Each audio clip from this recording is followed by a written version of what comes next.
Lena Hart sat in silence as the fluorescent lights flickered above her, casting a sterile glow over the hospital room.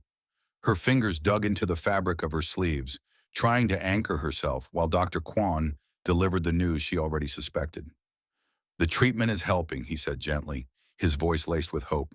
"But you'll need at least 2 more rounds of chemotherapy." Lena didn't cry. She'd forgotten how. After months of hospital visits, needles, and nausea, she'd learned to keep the emotions bottled. But what followed pierced deeper than any diagnosis. "I'm sorry," Dr. Kwan continued, "but without full insurance coverage, the out-of-pocket cost is considerable." Her mother, sitting beside her, stifled a sob. Lena didn't look. She couldn't. She already knew the weight of those words. Her family had sold their car. Her father had taken a third shift. The house was one missed payment away from foreclosure. They were out of savings, out of options, and now, almost out of time. That night, the ride home was a blur of headlights and silence. Her mother's knuckles were white on the steering wheel. Her dad had tried to say, "We'll figure it out," but Lena heard the tremble in his voice. Lying awake, staring at her cracked ceiling, Lena made a quiet vow. She wouldn't let them go broke trying to save her. If no miracle was coming, then she'd have to become her own. And somewhere in the shadows of desperation, a spark of resolve was born. The next morning, Lena didn't wait for the sun to fully rise. Sleep had never come. Only a storm of thoughts and fears swirling beneath her eyelids. Her body still ached from treatment, bones heavy, stomach tight, but something in her chest was louder than the pain. A decision. It had planted itself there like a stubborn weed. She wasn't going to sit and wait for a miracle. She was going to try and make one. Art had always been Lena's escape. Long before hospitals and IV poles, before words like oncologist and stage 3 became part of her daily vocabulary, painting had been her safe place. Her father used to call her his little storm because of the way she painted. Fast, bold, fearless. Now that storm needed to return. She pulled out the supplies from under her bed. Dusty tubes of acrylic, a cracked palette, and 3 blank canvases. The morning light bled through her window as she sat on the floor and began to paint. Her hands trembled at first, but muscle memory took over. She lost herself in the strokes, soft indigos of twilight skies, violent oranges of firelight, silhouettes of lone figures facing vast horizons. These weren't just paintings. They were declarations, proof that she still had something to give. By the end of the week, she had nearly a dozen pieces. Her mom raised an eyebrow when Lena mentioned setting up an art stand downtown. "You sure you're up for that, baby?" she asked, worry lining her voice. Lena nodded, offering a small smile. "I don't want to be pitied, Mom. I want to be seen. I want to fight my own way." On Saturday morning, Lena and her mom loaded the paintings into the back seat of their old Corolla. They found a small corner near a coffee shop on 6th Avenue. It wasn't glamorous, but it had foot traffic, and more importantly, it had hope. Lena set up a foldable table, arranged the canvases, and carefully placed a handwritten sign in front of them. "Original art for sale. Funding my cancer treatment. Thank you for seeing me. Lena Hart." Then her mom gave her a soft hug, whispered, "I'm proud of you," and drove off. The rest was up to Lena. At first, it was just noise. Car horns, snippets of strangers' conversations, the clink of coffee cups from the sidewalk cafe.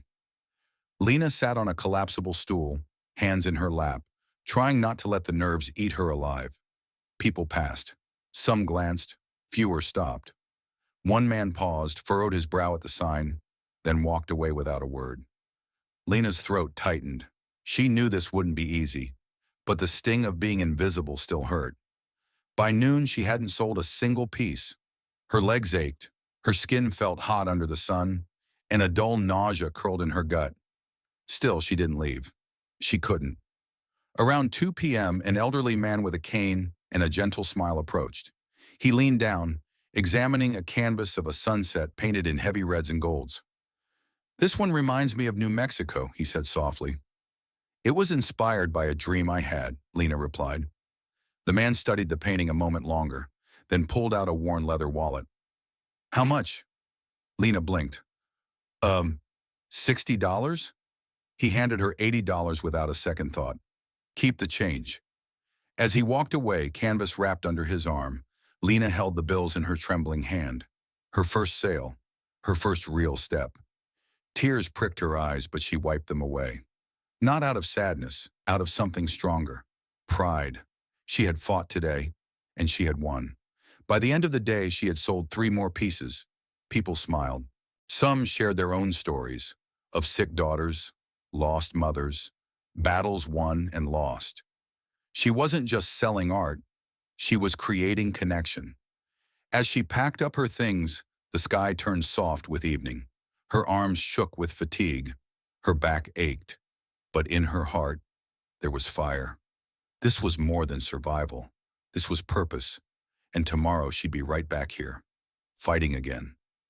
By the 4th day, Lena could barely keep her eyes open. The sidewalk felt harder than usual. The small metal stool she sat on may as well have been a bed of nails. Her bones throbbed from sitting too long. Her skin stung from the summer heat. Even with her hat pulled low, her vision blurred at the edges, and her limbs felt like they were dragging her down. She had made 6 sales in 3 days, not nearly enough to cover even a fraction of one treatment. But she showed up again, because this wasn't about comfort. This was about survival. And Lena Hart had decided she wasn't going to let cancer steal her voice without a fight. Still, hope was beginning to flicker. Most passers-by didn't stop. Some looked with brief interest, others kept their heads down. A few gave her a tight-lipped smile or offered a sympathetic, "God bless you," before walking on.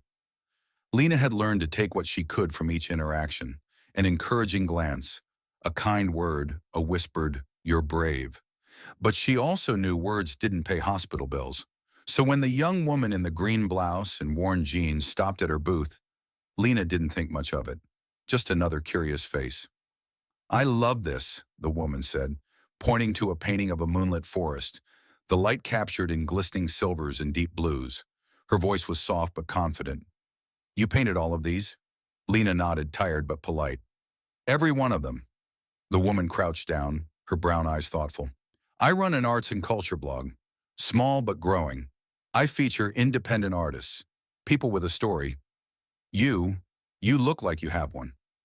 Lena hesitated. She had told her story a dozen times now. Sometimes it got a reaction, most times it didn't. But there was something about this stranger, maybe the genuine curiosity in her gaze, maybe the way she didn't rush Lena to speak, that made her trust her instinct. "My name's Lena Hart," she began. And for the next 5 minutes, Lena let the words fall like brushstrokes on canvas. She told the woman about the diagnosis, about her family nearly losing everything, about how painting had become her last stand. The woman listened, really listened, jotting notes and occasionally asking questions. "Can I take a few photos?" she asked. "Of you, of the booth. The sign?" Lena nodded. The woman introduced herself as Rachel Lee and promised she'd post the feature within the next 24 hours. "People should know who you are, Lena," she said, eyes shining. "They need to." Lena smiled, grateful but skeptical. People made promises every day. She didn't expect much. But the next morning, something was different. She arrived early, as always, arms loaded with canvases, her limbs aching from another restless night. She barely had time to set up before the first customer arrived. Then another, then 2 more in quick succession. A woman bought 2 paintings, no questions asked. A couple debated for 10 minutes before buying one of Lena's favorites. A college student asked if she could take a selfie with her. Lena's heart beat faster. She didn't understand, until her phone buzzed.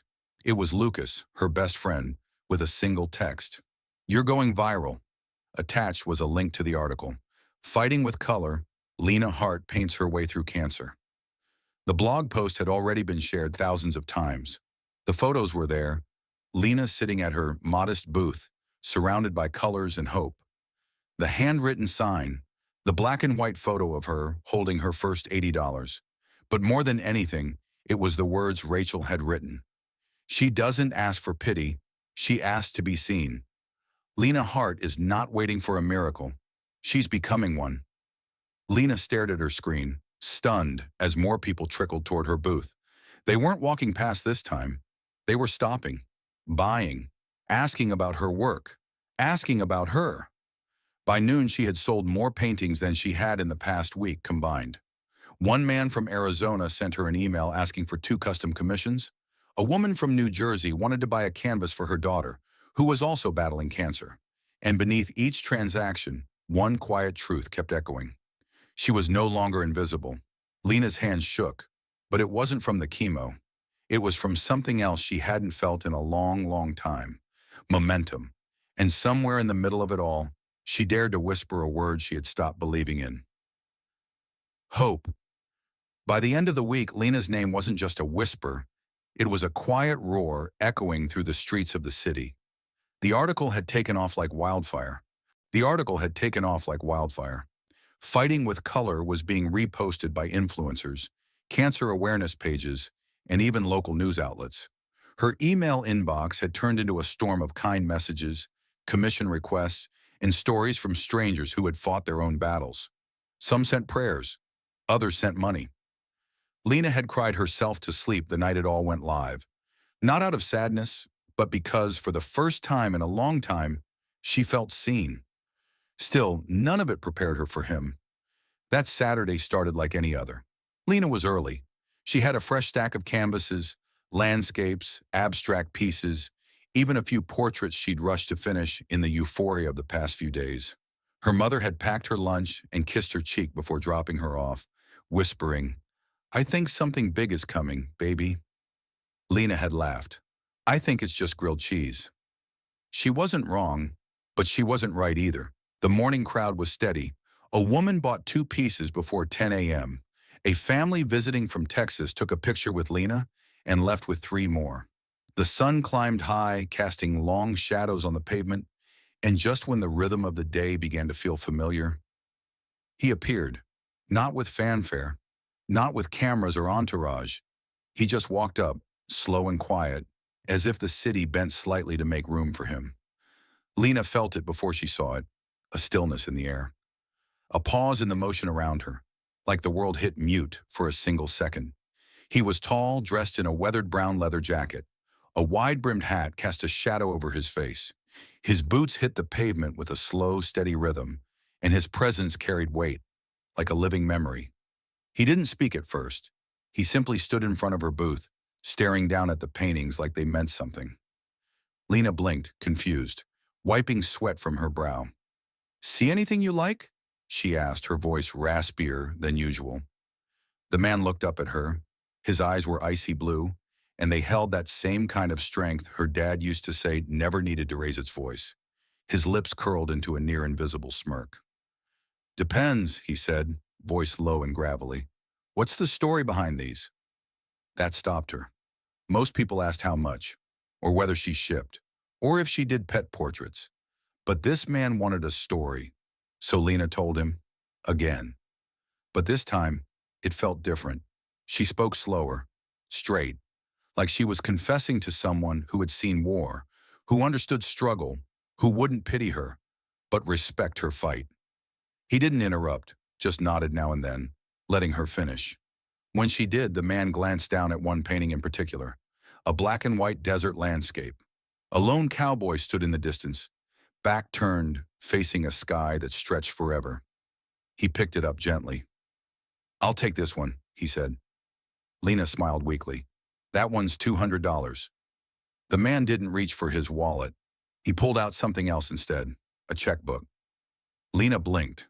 Who still carried checkbooks? He wrote silently, slowly, deliberately, tore the page from the book and handed it to her. She took it, confused, ready to say thank you, until she saw the number. $50,000. Her breath vanished. She looked up at him, back at the check, then again at him, eyes wide. I think you made a mistake," she stammered. He tilted his hat back just enough for the light to hit his full face, and Lena nearly dropped the paper. Clint. Freaking Eastwood. The legend. The man her father had idolized. The one who never needed to yell to command a room. He was standing in front of her, holding her painting like it was a masterpiece. "No mistake, kid," he said. "It's a damn good painting." The world tilted. Lena couldn't speak, could barely breathe. Around her, a few pedestrians began to slow. Someone whispered. Another raised a phone. It started small, but in minutes it would become something much bigger. And as Clint tipped his hat and muttered, "Just keep painting," Lena realized something she'd never dared to believe. This wasn't luck. This was destiny. At first, the city didn't notice. Clint Eastwood had handed over a check for $50,000 in silence. Just another quiet exchange on a noisy street. No fanfare. No stage. Just Lena Hart, a girl who'd been painting for her life, standing stunned behind a booth of colors and dreams. She stared at the check, her hands trembling, the ink still fresh, the number too large to feel real. The world spun around her in a blur, and she tried to steady her breathing, gripping the table edge like she might float away. Then came the first whisper. A teenage boy, earbuds dangling from one ear, froze mid-step. His eyes locked on the man in the cowboy hat. His voice was quiet but curious. "Wait, is that Clint Eastwood?" Others looked up. A woman holding a stroller slowed down, squinting. A businessman with his phone glued to his ear lowered it and turned. The whispers multiplied. "Oh my God, is that really him? He just bought a painting from her?" Someone pulled out a phone. Another took a picture. The moment multiplied, captured in dozens of frames from every angle. And then, like a match dropped in dry grass, everything caught fire. A group of college students came rushing across the intersection, gasping and pointing. One girl cried out, "That's him!" He was in Gran Torino. "What's he doing here?" "He just bought that painting," someone replied breathlessly. "For 50 grand. The dam broke. Lena's once quiet little art booth was now the center of a frenzy. People swarmed in from every direction. Tourists, locals, street performers, all pulled by the gravity of a legend and the miracle he had just triggered. A woman in a floral dress pushed forward, pointing at a painting of a dusky skyline. "How much is this one?" she asked, barely able to get the words out before someone behind her shouted, "I'll take it!" A man held up two $100 bills. "I don't care which piece, I just want one." Lena's hands shook as she tried to keep up. The small table that once held untouched canvases was now the hottest attraction in the city. Within minutes, every painting was gone. Every single one. Someone asked if she took pre-orders. Another asked if she'd sign their canvas. The air was thick with excitement, disbelief, and camera flashes. News vans started pulling up. Reporters jumped out, already briefed by Twitter and TikTok that something viral was unfolding. Through it all, Clint remained calm, watching from the sidelines. His expression didn't change much, just a slight smile, barely visible beneath the brim of his hat. As Lena fumbled to process the chaos around her, he stepped close once more. "Told you, kid," he said with a quiet grin. "Just keep painting." Then he tipped his hat and walked off into the crowd, like a scene from one of his own films.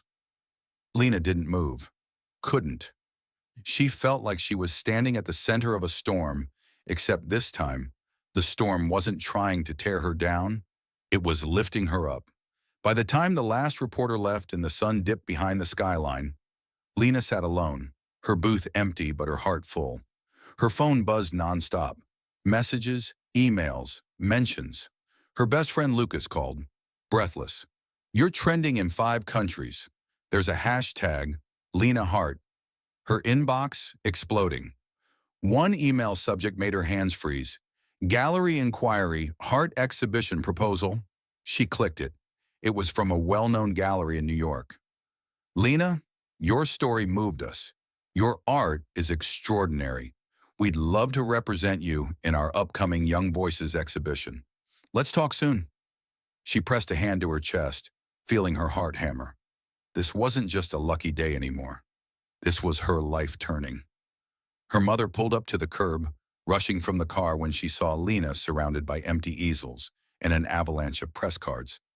"Baby," she whispered, stunned. Lena turned, eyes glassy. She held out the check. Her mother gasped, then covered her mouth with both hands. "Is this real?" she choked. Lena nodded slowly. "It's real." And for the first time since the diagnosis, since everything fell apart, they cried. Together. Because now, Everything was about to begin. 1 month later, Lena Hart walked back into the hospital, head high, heart steady. The same hallway that once felt like a tunnel of dread now shimmered with light. Her steps were slower, not because of fear, but because she wanted to take it all in. Every creak of her sneakers on the linoleum floor, every nurse who smiled as she passed. She had walked this path so many times, dragging the weight of fear, debt, and fading hope behind her. But today, she walked in free. Every bill had been paid, every treatment covered. Her parents no longer spoke in whispers at the kitchen table. Her mom smiled again. Her dad laughed again. And Lena. She didn't just survive the weight of what had crushed her for nearly a year. She had painted her way out. The nurse at the front desk greeted her like an old friend. "Final round today, huh?" Lena nodded, her voice soft. "Yeah, feels surreal." They led her to the chemo room. Same sterile walls, same blinking machines, same humming IV poles. But it no longer felt like a prison. It felt like a finish line. She sat down in the recliner, still tired, still aching, but ready. The needle slid into her arm, the drip began, and Lena leaned back with her sketch pad in her lap. She didn't draw anything that day. She just held the pencil, letting her fingers feel the weight of it, the power it had given her. She thought of the sidewalk booth, the sound of Clint Eastwood's voice, the flash of phones as strangers gathered, the wild stampede of joy and disbelief that had changed everything. When it was over, the nurse unhooked her quietly. "You did it," she whispered. Lena smiled. "I'm not done yet," she said. "But yeah, I made it here." That night, Lena returned home to a house that had transformed. Her room, once a space of illness and shadowed corners, now glowed with framed paintings, art supplies gifted by strangers, and a pinboard covered in emails and thank you notes. But what waited for her on her bed nearly made her collapse. A small envelope, cream-colored, handwritten, no return address, just her name on the front. Lena Hart. Her fingers trembled as she slid a nail under the seal. Inside, a single sheet of thick paper, neat handwriting, sharp, deliberate strokes. "Lena, your story found me long before I walked up to your booth. I saw a clip, read the article, but I didn't just want to send something. I wanted to look you in the eyes, to see if the fight was real. It was. I've played a lot of roles in my life, soldiers, outlaws, men who stand in the storm and don't flinch. But none of those performances matter compared to the truth I saw in your eyes that day. You reminded me that grit isn't a pose. It's a decision. Don't stop painting. Don't stop telling your story. Some people carry guns. Some carry scripts. You carry a brush, and you're changing more than you know. Stay in the fight." Clint Eastwood. Lena pressed the letter to her chest. It was quiet in her room, but her heart pounded loud enough to fill the silence. Not because it was Clint Eastwood, not just because a Hollywood legend had seen her, but because he had seen the truth in her. She folded the letter gently, placed it in the box where she kept her most precious things, childhood drawings, her grandmother's necklace, the first $80 she had ever made, and sat down at her desk. She reached for a fresh canvas. Not because someone was watching, not because she had to, but because she had found her voice. And now it was unstoppable. Outside, the wind whispered against the window. Inside, Lena Hart painted into the night. Not out of desperation this time, but out of purpose. And she knew this wasn't the end. It was only the beginning. The invitation came in a thick black envelope, embossed with gold lettering. The Young Voices of Modern Art, New York City, opening night, October 12th. Lena Hart held it in her hands like it might disappear. Her name was printed beside 5 others. But it wasn't the placement that mattered. It was the fact that it was real. A gallery show, her gallery show. Not a sidewalk booth, not a charity feature. This was a platform earned by grit, not pity. She stood in the center of her newly transformed studio, formerly her bedroom, canvases leaning against every wall. The scent of fresh paint filled the air, her fingers still smudged with deep blue from a sunrise piece. She wasn't sure she'd finish in time. Her mother peeked in, holding a cup of tea. "You okay?" Lena nodded slowly. "Yeah, just figuring out what comes next." because for so long, she had fought just to stay alive. Every painting was an act of survival, every brushstroke a plea to the universe to let her stay one more day. But now she had space to dream, and that terrified her more than dying ever had. She turned back to the canvas. It was blank, but not for long. She dipped the brush into a brilliant gold and whispered under her breath, "Now I paint not to survive, but to say something." And with that, Lena Hart began the first painting of the rest of her life. Life lesson. Your struggle doesn't define you, how you fight does. Lena Hart's journey reminds us that we don't get to choose the battles life throws at us, but we do get to choose how we face them. She didn't have money. She didn't have guarantees. All she had was a brush, a story, and the courage to show up anyway. Her strength didn't come from never feeling afraid. It came from standing in the fear and creating beauty anyway. So whatever you're facing, whether it's sickness, rejection, failure, or fear, don't wait for a miracle to arrive. Be the one who moves first. Use what you have. Share what's inside you. Speak through your gifts, your grit, your truth. The world might not notice at first, but someone will. And that someone might just be the person who changes everything. Your voice matters, your art matters, your story matters. Never stop painting, never stop fighting, and most of all, never believe that you are invisible.